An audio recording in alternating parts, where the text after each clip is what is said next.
అమిత్ షా ఓ మాట చెప్తే ఆషామాషీ కాదు. పక్కా ప్రణాళికతో ఎళ్తాడు. అది ఎట్లా అమలు చేస్తాడో పక్కాగా అందరికీ తెలిసింది.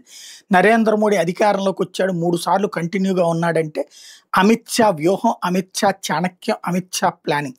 ఈవెన్ ఆంధ్రప్రదేశ్‌లో చిట్ట చివరి నిమిషాల్లో ఒప్పందం కుదిర్చి భారతీయ జనతా పార్టీకి 8 అసెంబ్లీ స్థానాలు రావడం, 3 పార్లమెంట్ స్థానాలు గెలవగలగటం, 6 ప్రభుత్వ అక్కడ తెలుగుదేశం నుంచి తీసుకోవడం గాని, పార్లమెంట్ స్థానాలు, లోక్సభ స్థానాలు, ఇటు పక్కన అసెంబ్లీలో 10 స్థానాలు తీసుకోవడం, డబుల్ డిజిట్ అన్నటువంటిది గాని, అలాగే కూటమి కట్టడంలో కూడా అంత సక్సెస్‌ఫుల్‌గా నడిపింది అమిత్ షానే. అమిత్ షా వ్యూహాలు అంత పవర్‌ఫుల్‌గా ఉంటాయి, పక్కాగా ఉంటాయి, ఎదుగుదలకి అనుకూలంగా ఉంటుంటాయి.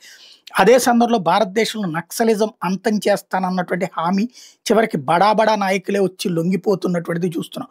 ఇప్పుడు తాజాగా చూస్తే 31 మార్చి 2029 అంటే వచ్చే ఏడాదికి నక్సలిజాన్ని అంతం చేస్తానని చెప్పినటువంటి అమిత్ షా ఇప్పుడు డ్రగ్స్ మీద యుద్ధాన్ని ప్రకటించాడు. 2029 కల్లా దేశంలోని డ్రగ్స్ మాఫియాని అంతమొందిస్తాం అంటూ ప్రకటించారు.